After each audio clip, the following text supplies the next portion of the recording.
알리제드 장제는 미국의 상속녀였으며 매우 어두운 면을 가지고 있었고 끊임없이 스캔들과 비극에 휘말렸습니다. 1927년 그녀는 남편과 자녀들을 버리고 애인과 함께 도망쳤습니다. 하지만 그녀는 정신적으로 불안정했고 결국 그를 쏜 뒤 자신도 쏘게 됩니다. 하지만 이것이 그녀 인생 이야기의 끝이었을까요? 저와 함께 알아보시죠. 알리제드 장제. 장제 백작 부인으로 유명해질 여인은 1899년 9월 28일 뉴욕주 버펄로에서 앨리스 실버손이라는 이름으로 태어났습니다. 그녀의 아버지는 윌리엄 에드워드 실버손으로 도금 시대의 대표적인 섬유 제조업자이자 사업 거물이었고, 어머니는 줄리아 벨 채핀으로 역시 신흥 부유층의 저명한 가문 출신이었습니다. 윌리엄이 앨리스의 어머니와 결혼한 것도 당시 사업 거물과 또 다른 사업 거물의 친척 사이에서 이루어진 수많은 유리한 결혼 중 하나였습니다. 이러한 결혼은 부유하고 권력 있는 사람들 사이의 동맹을 형성했으며 유럽에서 왕족과 귀족이 서로 결혼하던 모습을 반영한 것이었습니다. 줄리아 벨의 삼촌들은 필립과 허머나머 형제로 세기 전환기 당시 세계 최대의 육류 유통업체인 아머앤코를 지배하고 있었습니다. 이렇게 앨리스는 매우 부유한 집안에서 태어났습니다. 그녀는 부부의 외동딸이었지만 어머니는 그녀가 아직 어릴 때인 1907년에 안타깝게도 결핵으로 세상을 떠났습니다.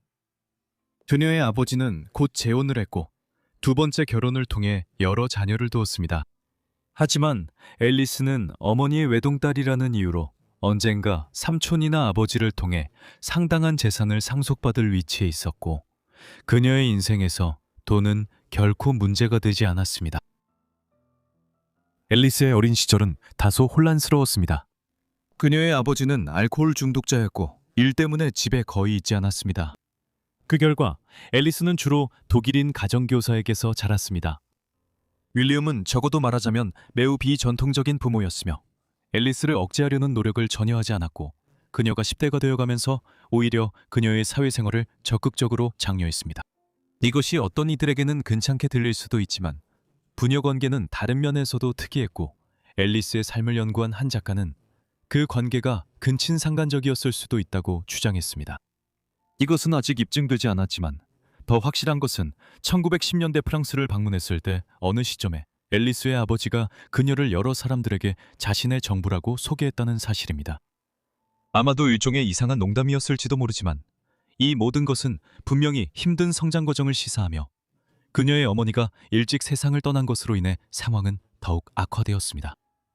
결국 앨리스의 친가 쪽 삼촌 중 한 명이 그녀의 아버지가 부적합한 부모라는 이유로 법정에서 싸운 끝에 앨리스의 양육권을 얻게 되었습니다. 한동안 14살의 앨리스는 이 삼촌과 함께 살게 되었습니다. 하지만 이것이 아버지와 딸의 관계의 끝을 의미하지는 않았고, 그녀는 10대 후반에 아버지와 함께 프랑스를 오랜 기간 방문하며 많은 시간을 보냈습니다. 시간이 흐르며 그녀는 프랑스를 좋아하게 되었고 프랑스는 제2의 고향이 되었습니다. 앨리스는 겨우 21살의 나이에 결혼했습니다. 그녀는 1910년대 말에 시카고에서 대가족과 함께 시간을 보낸 후 프랑스로 돌아왔고, 그곳에서 프레데릭 드 장세이라는 프랑스 백작을 만나 교제를 시작했습니다. 프레데릭 드 장세이는 제1차 세계대전 당시 프랑스에서 자동차 경주 선수이자 신생 프랑스 공군의 조종사로 일종의 명성을 얻은 인물이었습니다. 그들은 불과 몇 주간의 짧은 교제 끝에 결혼했습니다. 두 딸, 롤란과 파올라가 1922년과 1924년에 태어났습니다. 앨리스와 그녀의 어린 자녀들이 있는 가족은 곧 파리에 정착하기로 결정했습니다. 앨리스는 결혼하면서 상당한 유산을 받았고 두 사람의 재산을 합치면 돈에 대한 걱정이 전혀 없었습니다. 그들은 많은 집안일을 돌봐줄 여러 명의 가사 직원들도 고용하고 있었습니다. 그래서 두 명의 어린아기가 연이어 태어났음에도 불구하고 앨리스와 그녀의 남편은 아이들을 거의 돌보지 않았고 프랑스 수도에서 바쁜 사교 생활을 유지할 수 있었습니다. 이때는 제1차 세계대전의 어려운 시기를 지나 서구 세계 전역에서 경제 호황과 재즈, 파티로 들썩이던 축제의 시기, 즉 광란의 20년대의 시작이었습니다. 앞서 보았듯이 앨리스의 아버지는 딸에게 아무런 제약을 두지 않았고 그녀의 사교 생활을 적극적으로 장려했습니다. 이제 20대의 여성으로서 어머니가 된 앨리스는 여전히 과도한 생활 방식을 이어갔고 드장세 가족은 파리의 재즈 클럽에서 전강기의 가장 유명한 문학 및 예술계 인사들과 교류했습니다. 하지만 앨리스는 단순히 사교적인 젊은 여성만은 아니었습니다. 때때로 앨리스는 변덕스럽고 엉뚱했으며 악명을 자초하기도 했습니다. 하지만 곧 분명해지듯 그녀의 화려한 성격은 다소 불안정한 성격을 얇게 감추고 있을 뿐이었습니다. 1925년 들 장세 부부는 프랑스를 떠나 잠시 케냐 나이로비 근처 완조이 계곡에 형성된 외국인 식민지 사회에서 친구인 에롤경 부부와 합류했습니다. 당시 케냐는 영국의 식민지였고 나이로비는 동아프리카에서 주요 식민지 정부 중심지 중 하나로 떠올랐습니다. 앨리스와 그녀의 남편은 이곳에서 시간을 보내는 것에 큰 흥미를 느꼈는데 특히 프레데릭이 대형 야생동물 사냥에 애착을 가지고 있었기 때문입니다. 케냐에 있는 이 유럽인과 미국인 공동체는 해피밸리 세트로 알려지게 되었습니다. 이들은 파티, 과도한 음주, 약물 사용, 그리고 그에 따라 필연적으로 따라오는 성적 문란과 잦은 불륜을 즐겼습니다. 이 시기에 앨리스가 아편류를 좋아하게 된 것이 큰 문제가 되기 시작했고 이 여행 이후로 그녀의 삶은 결코 예전과 같지 않게 되었습니다. 앨리스는 곧 해피밸리 주민들 사이에서 그녀의 기분 변화, 냉소적인 유머 감각, 그리고 아름다움으로 두드러지게 되었습니다. 그녀는 이곳에서 사악한 마돈나로 알려지게 되었고 곧 에롤경과 불륜 관계를 맺게 되었습니다. 하지만 이 관계는 오래가지 않았고 그녀의 다음 연애는 훨씬 더 큰 의미를 가지게 됩니다.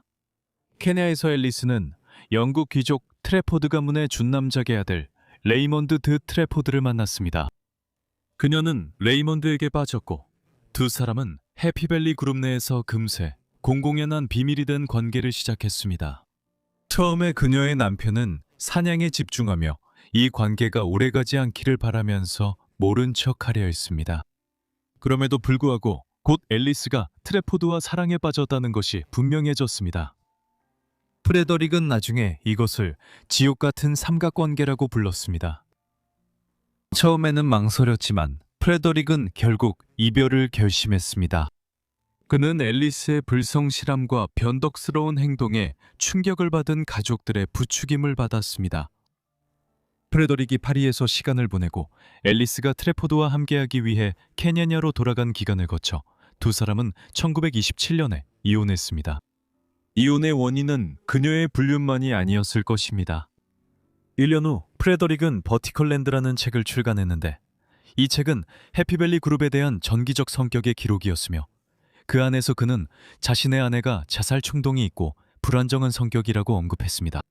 그녀는 심한 기분 변화에 시달렸고 특히 아편과 알코올 습관으로 인해 악화된 우울증에 자주 빠지곤 했습니다. 이러한 문제의 많은 부분은 유전적이었고 앨리스는 분명히 임상적 우울증이나 양극성 장애를 앓고 있었으며 그녀의 대가족 중 바른 사람들도 과거에 자살한 적이 있었습니다. 남편이 떠난 후 앨리스의 연인은 그녀가 얼마나 불안정할 수 있는지 곧 알게 될 상황이었습니다. 1927년 3월 25일 파리에 있던 중 그는 앨리스에게 자신들이 결혼할 수 없다고 알렸습니다. 그의 로마 가톨릭 집안이 사회적 스캔들로 인해 결혼을 반대했고 그로 인해 그가 집안에서 상속을 받지 못하게 될 것이라고 했습니다. 그들은 레이먼드가 그녀의 결혼을 망쳤다는 걸 알고 있었습니다. 이 일은 앨리스 인생에서 가장 큰 스캔들 중 하나로 이어졌습니다. 몇 시간 후 두 사람이 파리의 가르뒤 노르역을 지나가던 중 레이먼드가 영국 해협으로 가는 기차를 타고 그 후 페리를 타고 영국으로 갈 예정이었는데 그녀는 레이먼드의 가슴에 총을 쏜 뒤 자신에게도 총을 겨누며 살해 후 자살을 시도했습니다. 기적적으로 이것이 그녀와 레이먼드의 이야기의 끝은 아니었습니다. 총격 사건 이후 두 사람은 라리부아지에르 병원으로 급히 이송되었고 레이먼드는 위독한 상태였으며 며칠 동안 그 상태가 계속되었습니다. 총알이 그의 폐 중 하나를 스치고 지나가서 그는 거의 죽을 뻔했습니다. 반면에 앨리스는 경미한 부상만 입었고 빠르게 회복할 것으로 예상되어 프랑스 경찰이 그녀의 병실 밖을 지켰습니다. 알리스는 회복하는 대로 살인미수 혐의로 기소될 예정이었습니다. 알리스는 기소에 맞서 자신을 거의 변호하지 않았습니다. 알리스는 자신의 행동을 후회한다고 주장했지만 프랑스 헌병의 심문을 받았을 때 레이몽을 쏜 사실을 솔직하게 인정했습니다. 하지만 그 이유에 대해서는 이상하게도 말하기를 거부했습니다.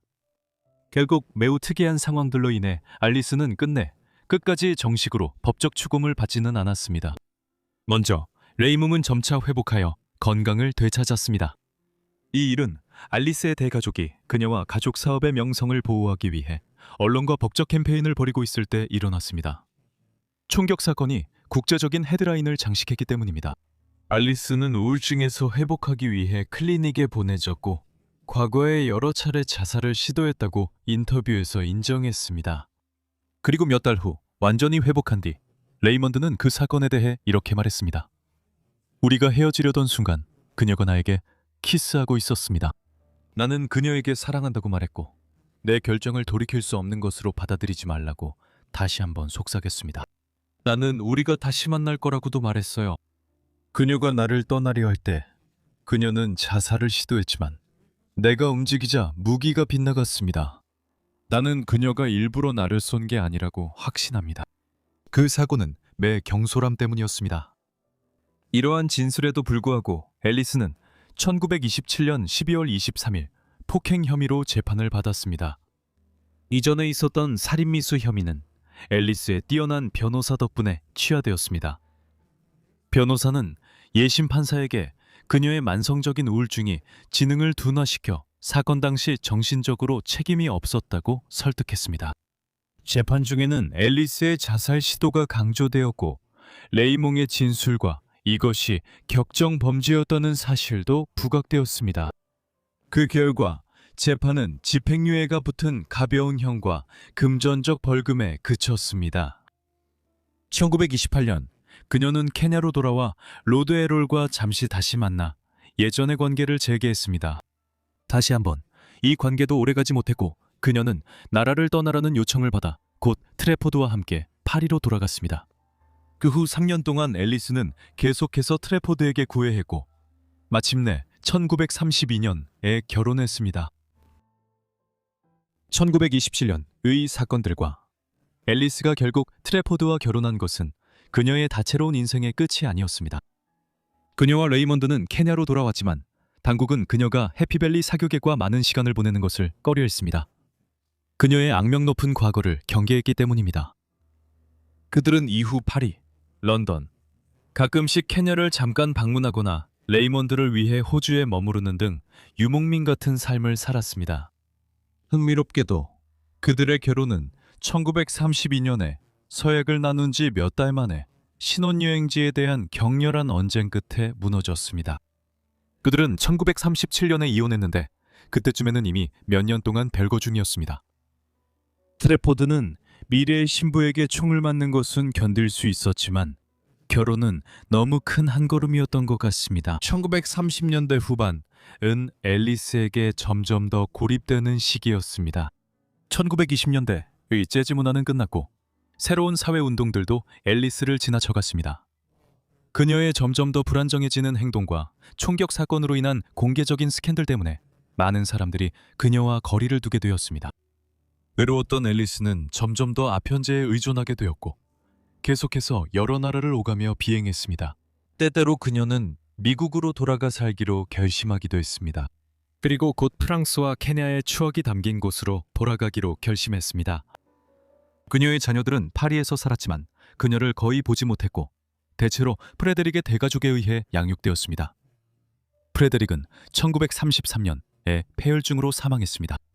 그들은 나중에 그녀를 1년에 한두 번 선물을 들고 나타났다 금세 사라지는 이모나 삼촌처럼 묘사했습니다.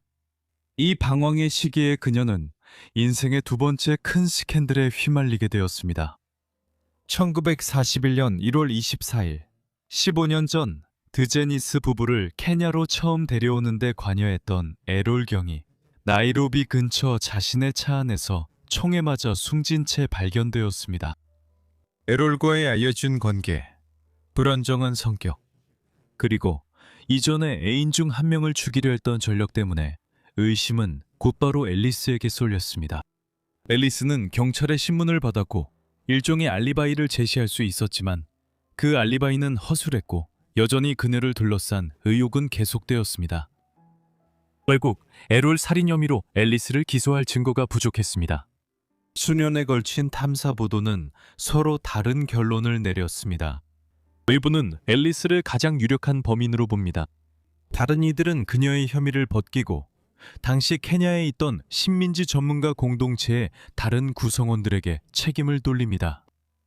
우리는 아마도 확실히 알 수 없을 것입니다. 앨리스는 에롤보다 오래 살지 못했습니다.